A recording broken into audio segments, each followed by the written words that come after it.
عزیز دوستو، آج ہم ایک کہانی لے کر آئے ہیں جس کا عنوان ہے بیٹے کی تمنا۔ شیخ سعدی فرماتے ہیں کہ میں دیار بکر میں ایک آدمی کے گھر مہمان تھا۔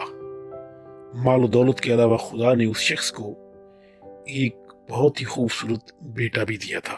ایک رات وہ شخص مجھ سے کہنے لگا کہ سعدی، شاید تمہیں یہ معلوم نہیں کہ میرے گھر یہ بیٹا ایک مدت کی دعاؤں اور تمناؤں کے بعد پیدا ہوا ہے۔ فلاں مقام پر ایک بابرکت درخت ہے، لوگ اس درخت کے قریب جا کر دعائیں مانگتے ہیں اور ان کی مرادیں مل جاتی ہیں۔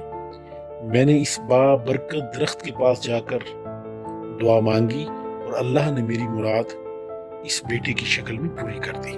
شیخ سعدی فرماتے ہیں کہ جس وقت امیر باپ اپنے بیٹے کے بارے میں مجھے یہ باتیں بتا رہا تھا، اسی وقت اس کا بیٹا اپنے دوستوں کی محفل میں بیٹھا ہوا یہ کہہ رہا تھا کہ اے کاش مجھے معلوم ہو جائے کہ وہ بابرکت درخت کس جگہ ہے، میں آج ہی وہاں جاؤں اور یہ دعا مانگوں کہ میرا باپ جلد مر جائے تاکہ سارا مال اور جائیداد میرے قبضے میں آ جائے۔ دوستو، شیخ سعدی نے اسی حکایت میں انسانی زندگی کے اس المی کی طرف اشارہ کیا ہے کہ جس اولاد کے لیے انسان اتنے پاپڑ بیلتا ہے اور رنگا رنگ تمنائیں سینے میں بساتا ہے، وہ اس کی ذات کے مقابلے میں اس کے مال کو زیادہ عزیز رکھتی ہے اور بالعموم یہ تمنا کرتی ہے کہ بڑے میاں کل کی جگہ آج ہی دنیا سے سدھار جائے تاکہ اسے کھل کھیلنے کا موقع مل سکے۔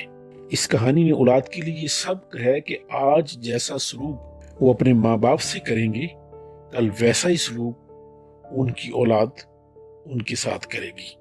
اللہ تعالی ہمیں اپنے والدین کی خدمت کرنے کی توفیق عطا فرمائے۔